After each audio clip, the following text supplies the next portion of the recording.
Ok, donc bienvenue dans cette vidéo dans laquelle on va corriger le sujet sur les files d'attente. Alors, la première question, c'est de traduire, tac tac, c'est ici, traduire en termes de probabilité les données H1, H2, H3. Ok. Alors, E c'est électroménager, A c'est j'appelle pour audio-vidéo, et T c'est je résous directement le problème par téléphone. Alors, H1, le standard reçoit 20% d'appels concernant le petit électroménager. Bah, c'est donc le P de E qui est égal à 20% ou 0,2 et donc 80%, donc P de A qui est égal à 0,8. D'accord. Pour le H1. H2, un appel concerne le petit électroménager, donc c'est sachant E, la probabilité pour que le problème soit résolu par téléphone est 0,5. Donc la probabilité de T sachant E est égale à 0,5. Et en 3, que lorsque ça concerne un audio vidéo, donc sachant A, audio vidéo, la probabilité pour que le problème soit résolu par téléphone, donc P de T sachant A, c'est 0,375. Ok. Donc voilà ce que vous devez trouver. Paf, paf, paf. Alors ici, je vous ai mis d'ailleurs que A et E sont deux événements complémentaires, puisque soit on appelle pour l'audio, soit on appelle pour l'électroménager. Donc électroménager, audio, c'est non pas électroménager. D'accord. Donc voilà, vous pouvez noter donc soit comme ça, P sachant E de T, ou P de T sachant E avec la barre, hein, c'est pareil. Voilà.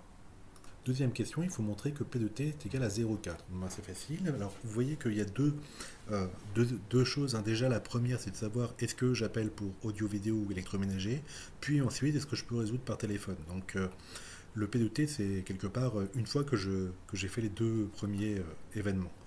Donc, ce que je vais faire, c'est que je vais utiliser la formule des probas totales, c'est-à-dire je vais dire que A et E forment un système complet d'événements. Ici, comme ça, voilà. A et E forment un système complet d'événements. Donc, la probabilité de T, ça va être selon P de T, c'est donc P de T inter E plus P de T inter A. Donc, ça, c'est juste parce que, donc, initialement, hein, T, je peux dire que c'est T inter A union E, puisque A union E, ça fait oméga tout entier. Hein, c'est un système complet d'événements. Et comme E et A sont d'intersection vide, je peux séparer sans avoir moins l'intersection. C'est disjoint. Ok, puis maintenant j'utilise les probas conditionnels. Et donc c'est là, ceci, le passage de P de T égale à ça directement. C'est ça qu'on appelle formule des probas totales. Donc ça me fait, donc je mets P de E fois P de T sachant E. Et là c'est plus P de A fois P de T sachant A. Et après en remplaçant, donc je dois connaître P de E c'était 0,2, P de A c'était donc 0,8, P de T sachant E, je sais plus, c'était 0,5, voilà, et puis là c'était 0,35, et ça doit vous faire normalement 0,4. Voilà. Alors ensuite, 1C, on suppose que la personne appelle au standard et vit son problème résolu directement par téléphone. Il faut calculer la probabilité pour que le problème posé concerne le petit électroménager. Alors quelque part, c'est remonter le temps, c'est-à-dire que déjà, donc je vous ai dit, la première chose c'est savoir si on appelle pour l'électroménager ou l'audiovisuel, et la seconde c'est est-ce que je peux résoudre par téléphone ou pas. Et le deuxième hein, dépend du premier. Donc là, on me dit que, on me donne une information sur la deuxième événement, sur le deuxième passage, d'accord. C'est résolu par téléphone, et donc on me demande quelle est la probabilité que ce soit en électroménager. Donc quelque part, il faut que je remonte le temps, d'accord. Donc allons-y. Donc qu'est-ce que je sais? Je sais que ce qu'on me demande, c'est la probabilité, sachant que je l'ai résolu par téléphone, que ce soit un électroménager. D'accord. Donc par définition de ce truc-là, c'est P de l'intersection des deux sur ce par quoi j'ai conditionné. Donc P de E inter T sur P de T. Et puis le E inter T, je vais le réexprimer en fonction des preuves conditionnelles, mais cette fois-ci dans le bon sens, c'est-à-dire je suppose le passé et j'en déduis l'avenir. D'accord. Donc c'est P de E fois P de T sachant E. D'accord. Donc, sachant que je parle d'électroménager, quelle est la probabilité que ça soit résolu par téléphone. Ok. Voilà, et puis après vous remplacez tout simplement. Donc P de E c'est 0,2, P de T c'est P de E sachant. Non, P de T sachant E c'est 0,5, là c'était 0,4, ça vous fait 0,25, voilà, pour cette petite question.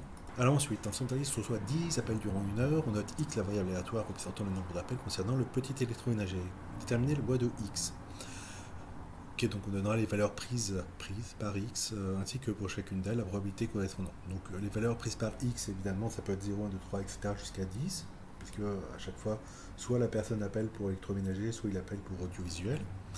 Et puis donc, alors, à chaque appel, on est d'accord que c'est une alternative, donc c'est une épreuve de Bernoulli, soit c'est électroménager, soit c'est euh, audiovisuel, d'accord? Quand c'est électroménager, bah, c'est gagnant pour nous, puisque nous, ce qu'on veut, c'est le nombre qui concerne l'électroménager. Donc c'est la probabilité de succès qui est à 0,2, la probabilité d'échec qui est à 0,8. Comme je répète 10 fois de manière identique et indépendante, et bien ça me fait donc une variable aléatoire qui suit une loi binomiale de paramètres 10 et 0,2. 0,2 pour la probabilité du succès. Ok. Donc X représentant le nombre d'appels concernant l'électroménager. Là, je reprends juste le texte. Hein. Je sais que j'ai 10 appels dans l'heure et que 20% concernent l'électroménager. Donc X une loi binomiale de paramètres n égale à 10 et p est égal à 0,2. Et puis donc, je peux terminer en disant que donc, x de oméga, c'est-à-dire toutes les valeurs prises par x, c'est entre 0 et 10, hein, les antinaturels. Et puis la probabilité que x égale k, c'est donc le choix de k parmi 10, fois la probabilité du succès 0,2 puissance k, fois la probabilité d'échec 0,8 fois 10 moins k, puisque c'est les 10 moins k places que je n'ai pas été électroménager, je suis forcément audiovisuel. Donc voilà pour la question. Ensuite, il faut donner les valeurs de l'espérance et de la variance. Alors, deux possibilités, soit vous connaissez les formules, soit vous ne les connaissez pas. On va commencer par sans les connaître. Hein. Donc, allons-y, l'espérance de x, alors, il faut au moins connaître ça, il faut savoir que c'est la somme pour toutes les valeurs prises, donc entre 0 et 10, hein, on vient de le voir, de la valeur k fois la probabilité que x soit égal à k. Et donc, ça me fait la somme. Vous voyez que quand k égale à 0 ici, le k il ne sert à rien, d'accord? Donc, je peux faire k égale 1 de k et puis ceci, d'accord? Alors maintenant, imaginons que je ne sache rien faire et que je veux calculer ça. Comment je fais? Alors, ce qu'il va falloir faire, parce que là j'ai k fois ça, hein, d'accord? Donc moi, ce que je sais faire, évidemment, si j'ai pas le k ici, hein, je reconnais une formule de binôme de Newton, hein, d'accord? Si j'ai pas le k ici. Et bien justement, je vais donc le 0,2, je vais le remplacer par un x, d'accord? Je vais faire binôme de Newton et puis après je vais dériver par rapport à ce x là, d'accord? Donc regardez, on a que, alors, la somme de k égale 0 à 10, 2, donc la même chose. Hein. Enfin, ça c'est le binôme de Newton, pardon. Donc k parmi 10, x puissance k, 0,8 puissance 10 moins k est égal à, donc par formule du binôme de Newton, hein, x plus 0,8 puissance 10. D'accord? Voilà, voilà. Et donc ceci, ce sont des polynômes partout, donc je peux dériver, je dérive, et j'obtiens alors ici, donc c'est la somme de 0 à 10 de, alors kx puissance k moins 1 ici, qui change, le reste ça ne change pas, hein, est égal à, et puis ici, donc c'est la translatée, donc c'est 10, là il n'y a pas de dérivation, hein, et c'est x plus 0,8 puissance 10, puissance 9, pardon. Voilà.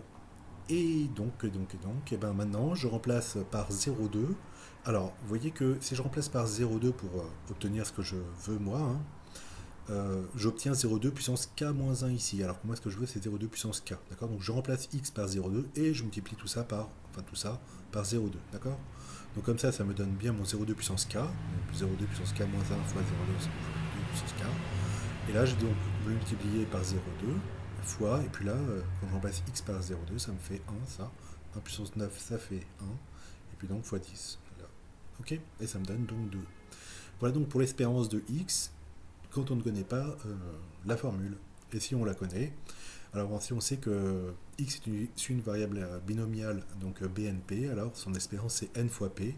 Donc n c'était 10, p c'était 2, 0,2, pardon. D'accord? 10 fois 0,2, ça fait bien 2. Ok? La variance, pareil, on va commencer par en supposant qu'on ne connaît rien du tout. Donc il faut quand même connaître ça, hein, d'accord? Mais on ne connaît pas la variance de la loi binomiale. Dommage, dommage. Donc comment faire? Alors ça, on sait donc que c'est 2 au carré 4, hein, c'est fini. Et donc il me reste à calculer ceci. C'est-à-dire il me reste à calculer la somme de k carré, probabilité que x soit égal à k. D'accord? Alors pour aller un peu vite, je vais reprendre cette formule-là, d'accord? Je vais partir de celle-ci. C'est-à-dire, c'est donc la formule de binôme de Newton que j'ai dérivée une fois. D'accord? Et donc je vais la redériver. Donc voilà, quand je l'ai dérivé une fois, ça m'a donné ça. Et c'est encore dérivable, donc je redérive, hein, je continue. Alors, ici j'ai k fois x puissance k-1, donc ça me donne k fois k-1 x puissance k-2, que vous voyez ici. Et là, donc j'ai le 9 qui arrive, hein, donc ça fait 90, x plus 0,8 puissance 8. Voilà. Après, alors, je vais travailler un petit peu. Là, j'ai k fois k-1, donc ça fait k carré moins k, d'accord? Donc là, c'est le k carré xk-2 qui est là, et là, c'est le moins k, d'accord? Et là, donc, j'ai rien changé. Voilà. Alors, ici, je suis presque, hein, je connais presque ça, parce que, vous voyez, là, c'est k, xk-2, là, j'ai xk-1, 0,8, d'accord? Et là, je sais que c'est 10 enfin si je remplace x par 0,2, ça me fait 10 quoi, d'accord? Donc en fait si je multiplie ça par ceci, enfin non, ça par 0,2, d'accord, ça me donne exactement ça, d'accord? Donc en multipliant et divisant par 0,2, en multipliant par 0,2 j'obtiens ça, c'est-à-dire 10, et après il me reste à diviser par 0,2 évidemment, hein, je multiplie et divise, et donc ça me donne 10 sur 0,2, c'est-à-dire 50, ok? Là ça me fait 90, donc là j'ai remplacé simplement x par 0,2, ok? Voilà, donc le x par 0,2, là j'ai rien touché, et là ça me donne moins 50 égale 90, donc je vais passer le 50 de l'autre côté, ça va me faire 140, c'est ici, hein, vous voyez, donc la somme de 1 à 10 de ceci, k carré, 0,2 puissance k moins 2, 0,8 puissance 10 moins k, est égal à 140. Ok, moi qu'est-ce que je voulais? Je voulais donc x k carré, probabilité de x égale à k, donc là il me faut 0,2 puissance k moi, pour ma formule. Donc je multiplie par 0,2 au carré, d'accord? Il me manque moins 2 là, donc je multiplie par 0,2 au carré, et ça me donne donc exactement ce que je veux ici, et donc de l'autre côté, 0,2 au carré fois 140, c'est-à-dire 5,6, si je ne me suis pas trompé. Voilà, voilà, et donc bah, maintenant je remplace 5,6 moins 4, ça me donne 1,6. Ok, ah, vous ne voyez pas? Ah, ok, vous voyez un petit peu mieux. Donc x au carré moins e de x au carré, ça me donne donc 1,6.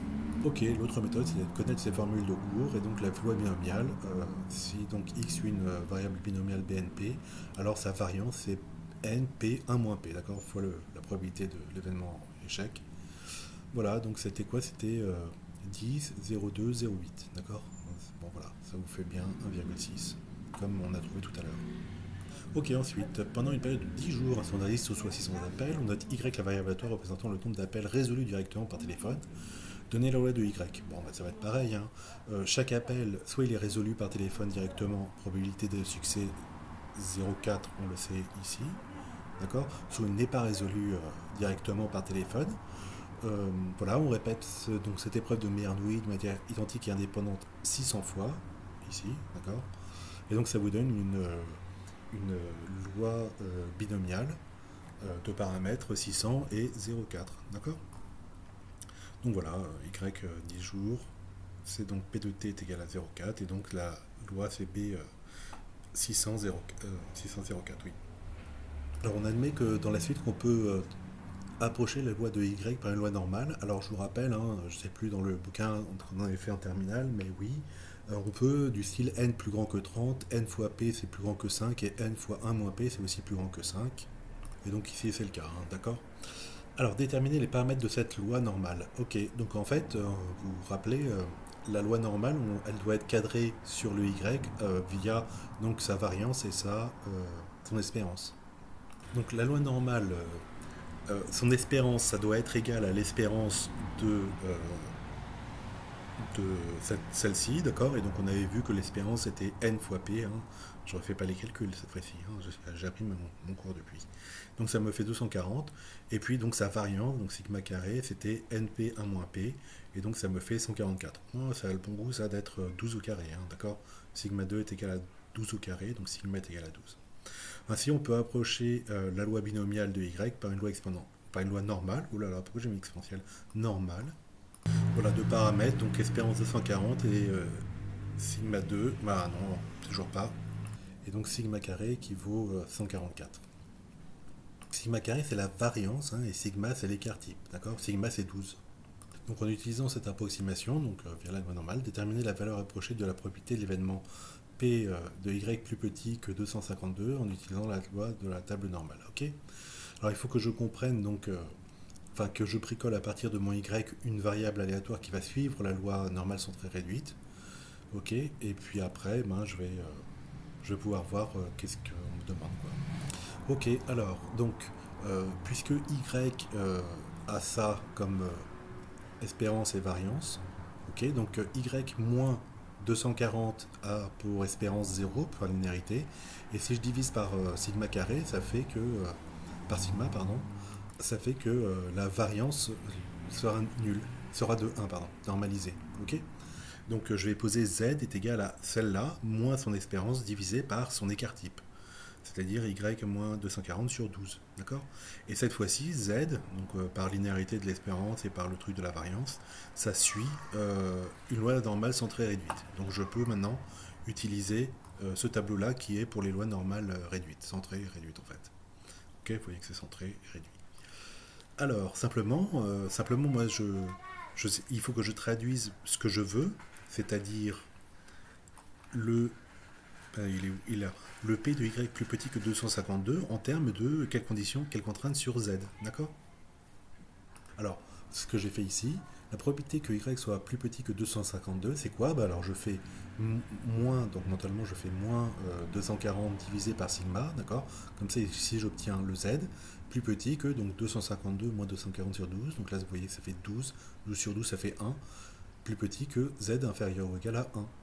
Ok, donc bah, c'est facile, hein. Donc on veut savoir la fonction de répartition inférieure ou égale à 1. Ok? Et ben c'est tout, on l'a ici, d'accord. Le x c'est 1 et on prend directement dans cette colonne là, d'accord. Donc ça me fait 0,8413 quoi, 8413. Ok, c'est-à-dire que l'intégrale de 0 à 8413 de ma fonction densité, euh, ouais, doit faire 1. Ok. Si jamais vous voulez 1,001, pardon, d'accord, 1,001, d'accord, ça aurait été ici. D'accord? Ok, donc là vous avez les premiers chiffres, et si vous voulez 75 par exemple, vous regardez avec là, d'accord, le croisement. Ok? Voilà. Voilà, donc par le tableau, j'obtiens que donc ce truc-là, qui correspond à z plus petit que 1, c'était environ 0,8413. Et voilà donc pour la partie 1, et ben on passe directement à la partie 2, hein. Donc on considère la fonction f définie par donc 0 si jamais vous êtes négatif strictement, et à partir du positif, on est à x exponentielle moins x. Alors on donne la représentation graphique, pif, paf, ok. Alors il y a une intégration par partie, donner les valeurs de l'intégrale à celle-ci, puis calculer ça, d'accord? Ok, donc c'est pas compliqué, on va dériver le x, on va intégrer le exponentiel moins x pour l'intégration par partie. Hop. Alors déjà, ici, hein, comme j'ai une intégrale, je vais déjà dire juste qu'elle existe. Donc je vais dire que cette fonction-là, qui a x associe x exponentielle moins x, est continue donc intégrable sur tout intervalle de la forme 0a. D'accord, donc voilà, c'est ce que j'ai mis. Continue donc intégrable sur tout intervalle de cette forme-là. Ok, après pour être joli, donc il faut que je dise que ça c'est u, et le v de x c'est la primitive de ça, c'est-à-dire moins exponentielle moins x, d'accord? Donc je considère les fonctions u et v qui sont celles-ci. Ces fonctions sont dérivables avec u' qui est égal à 1 et v' qui est égal à donc celui-là, exponentielle moins x.